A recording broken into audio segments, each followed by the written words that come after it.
7 स्थान शिवलिंग के बताए हैं जहां पर भूल से भी अगर कोई चंदन की उंगलियां लगा देता है। 7 स्थान ऐसे हैं जहां चंदन की मात्र उंगलियां लगा देने से ही शिव पितृलोक के पितरों को मुक्ति प्रदान करके वैकुंठ लोक का निवास दे गए। 7 स्थान।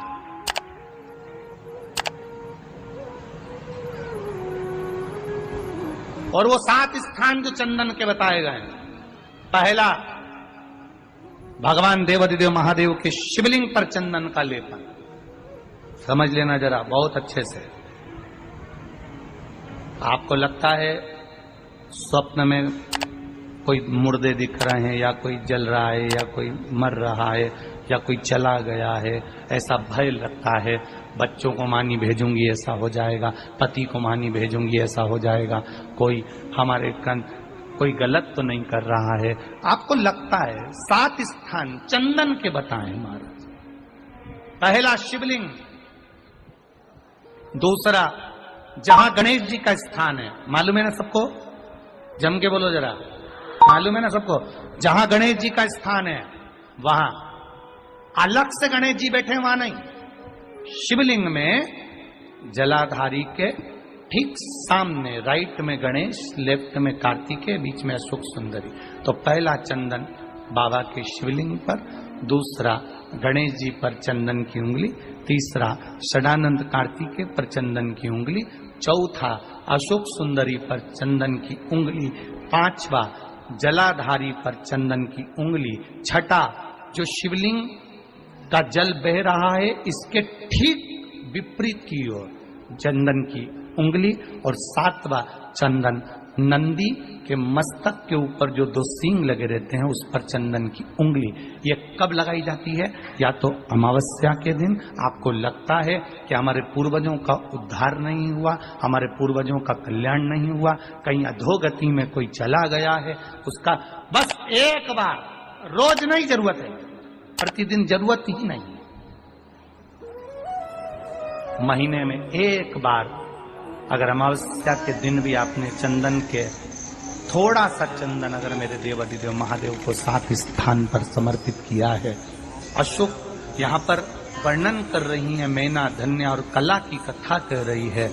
तीनों ने सनकादि ऋषियों से मांगा। चंदन भगवान को अति प्रिय होता है और चंदन ही एक ऐसा होता है जो पितरों को भी प्रिय होता है, जिसका स्पर्श मात्र लगने से पूर्वजों का कल्याण हो जाता है, वो चंदन का। अमावस्या के दिन जो नदी, तालाब, बावड़ी, कुआं किसी भी एक जगह पर अपने पूर्वजों का नाम लेकर शाम के समय पर दिया लगाएगा, ये मेरा विश्वास रहता है, उसके लिए कुबेर भंडारी भंडार जरूर बनेगा, पितृ भंडार ये निश्चित। अवश्य तुलसी की लकड़ी पानी में घुमाकर, लकड़ी नहीं हो तो माला तो होगी ही, जल में भ्रमण कराकर, जल में घुमाकर, तुलसी की लकड़ी को जल में डालकर स्नान जो करता है, मात्र घुमाना है, लकड़ी डालकर नहीं रखना है, घुमाकर अपने पूजन वाले स्थान पर रखना, या पानी में पहले से घुमा लो, उस पानी को ले जाकर डाल दो। अमावस्या जो जीव करता है सोमती करती है, सोमती अमावस्याएं पड़ती है, शनिचर अमावस्याएं पड़ती है, सारी अमावस्या का पुण्य उस जीव के खाते में चला जाता है। तो अच्छे से ध्यान रखिएगा, आप ब्राह्मण को भोजन कराएं ना कराएं, आपने धूप छोड़ी ना छोड़ी वो पता नहीं, गाय को रोटी दी ना दी, स्वान को भोजन दिया ना दिया, कौवे को भोजन दिया ना दिया, चलेगा। पर अमावस्या के दिन, उस दिन प्रदोष काल में, प्रदोष के समय पर, शाम के समय पर जाकर किसी भी नदी, तालाब, बावड़ी, कुआं, कहीं ना कहीं जो आपके पास में हो, वहां पर एक घी का दिया, बत्ती का मुंह दक्षिण की ओर कर अवश्य जला कर जाना, सारे पितृ दोष समाप्त हो जाएगा। निवेदन है, माताओं से निवेदन है, मान लो आपको कोई ब्राह्मण देवता ने कहा कि आपके यहाँ पितृ दोष है, तो आपको घबराना नहीं है कि महाराज जी मुझे क्या करना पड़ेगा, पितृ दोष है एक चावल का दाना घर में से लीजिए, हथेली पर रखिए, पानी का जो मटका होता है, हंडा होता है, पानी का जो मटका है, हंडा है, जहां पर रसोई घर में तुम पानी रखते हो, उस हंडे के पास में, मटके के पास में उस चावल के दाने को लेकर जाइए, अपने पितरों का स्मरण कर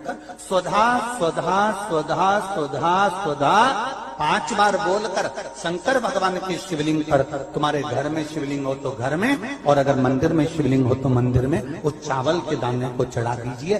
कैसा भी पितृदोष होगा समाप्त हो। श्री पार्वती जी की नानी जी का नाम क्या था? स्वधा। क्या नाम था? जम के बोलो जरा। स्वधा।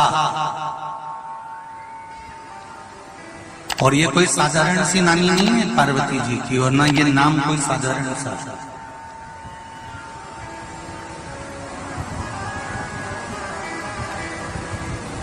ये वो स्वधा है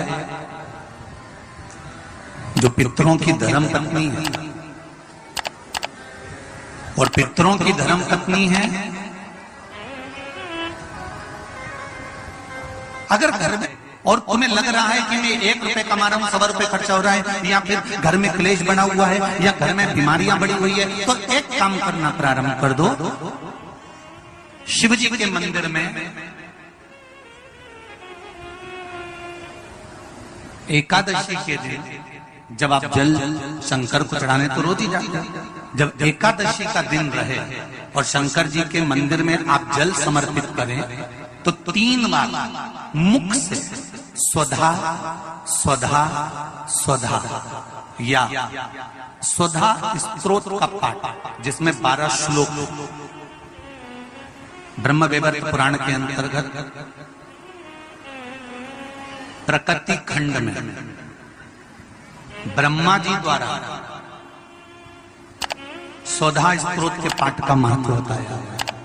कोई कहे कि सियोर वाले महाराज ने ये स्वधा स्वधा स्वधा मंत्र कहां से दिया, तो आप उसको बता देना। ब्रह्म वैवर्त पुराण के प्रकृति खंड में से ब्रह्मा जी ने इस स्वधा स्तोत्र पाठ को प्रकट करा और स्वधा के मूल मंत्र का स्मरण कराया। इसमें 12 श्लोक हैं स्वधा स्तोत्र में। अगर स्वधा स्तोत्र नहीं पढ़ सकते तो 3 बार मुख से क्या बोलना है? जम के बोलो जरा। स्वधा स्वधा स्वधा।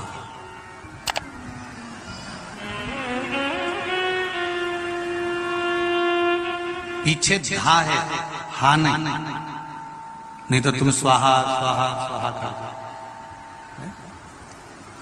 पीछे क्या है?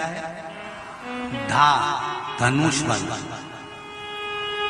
फिर से एक बार बोलिए 3 बार। स्वधा स्वधा स्वधा। और एक बात और ध्यान दीजिएगा,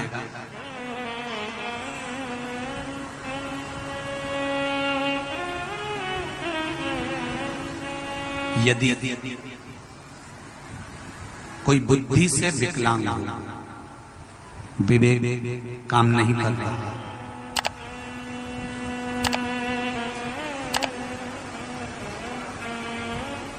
अगर विवेक काम ना कर रहा हो, माइंड से कोई कमजोर हो, तो जब स्वधा के नाम से आप शंकर भगवान को जल समर्पित करें,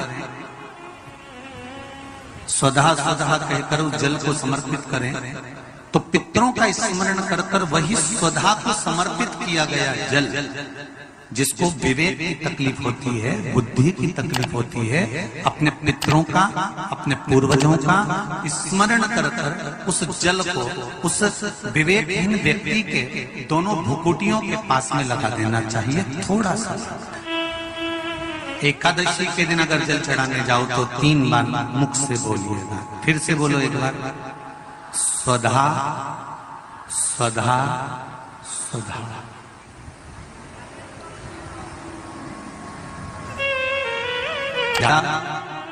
पितृदोष हो, ज्यादा तकलीफ चल रही हो, बहुत ज्यादा कष्ट में हो, तो शिव मंदिर में बैठकर या घर के मटका परिंदा या पूजन वाली जगह पर बैठकर 12 श्लोक का सुधा स्तोत्र का पाठ भी कर सकते हो।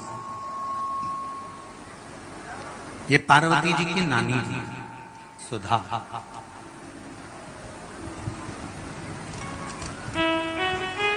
जो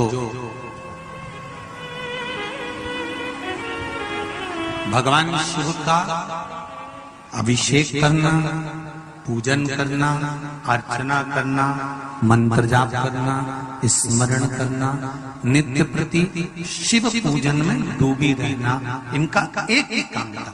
थी पितरों की पत्नी,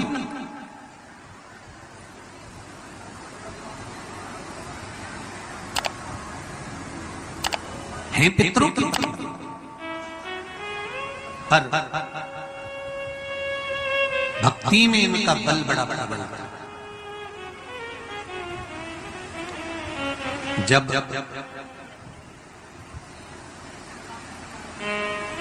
मैनावती के गर्भ से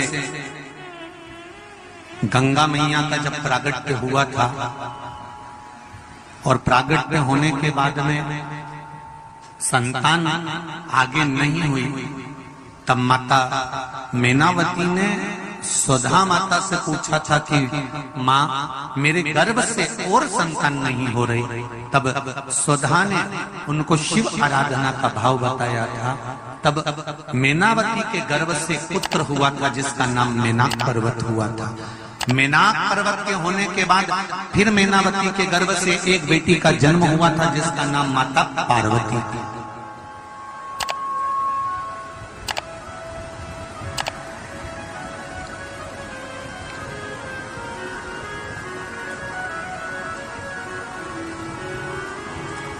तब उनका नाम माता पार्वती।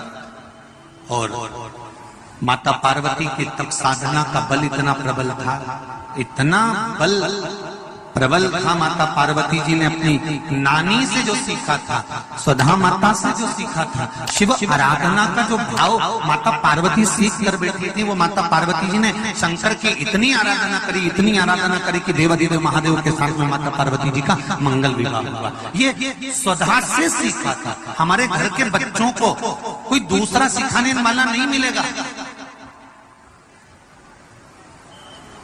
हमारे घर के बच्चों को हमें सिखाना पड़ेगा। सारी दुनिया की गति विधि तुम्हारे बच्चों को दुनिया सिखा देगी, पर हमारे कुल का, हमारे घर का, हमारे सनातन धर्म का संस्कार हमारे बच्चों को कोई दूसरा नहीं सिखाएगा। सिखाना घर के माता पिता को पड़ेगा, कोई दूसरा नहीं सिखाने वाला। आपके बच्चे को मोबाइल चलाना किसने सिखाया?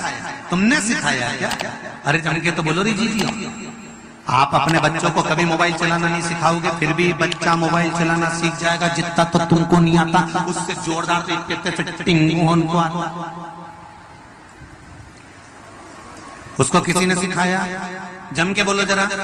नहीं, अपने आप सीख गया। क्योंकि आज की जो जनरेशन है, आज के जो बच्चे हैं, इनको कुछ सिखाने की जरूरत नहीं होती। आज के बच्चे अपने आप टीवी देख देख के, जो माताएं दिन भर डॉक्टर कह देता बेड रेस्ट करो, और बेड रेस्ट मतलब पलंग पे पड़ी रहो, दिन भर नाटक देखती रहो, तो नाटक देखते देखते देखते देखते देखते देखते वो अंदर से जो देख रहा। श्री शिवा नमस्तुभ्यम, हर हर महादेव। दोस्तों, जैसे कि गुरुजी ने अमावस्या के दिन का उपाय बताया है, इतने उपाय में से जो भी उपाय आपको सरल लगे, करने में जो भी आपको सही लगे, उस उपाय को आप लोग जरूर करिएगा। जितने भी पितृ दोष आपके घर में होंगे सब समाप्त हो जाएगा, पितरों को शांति मिलेगी। अमावस्या का दिन जो होता है ये पितरों का होता है।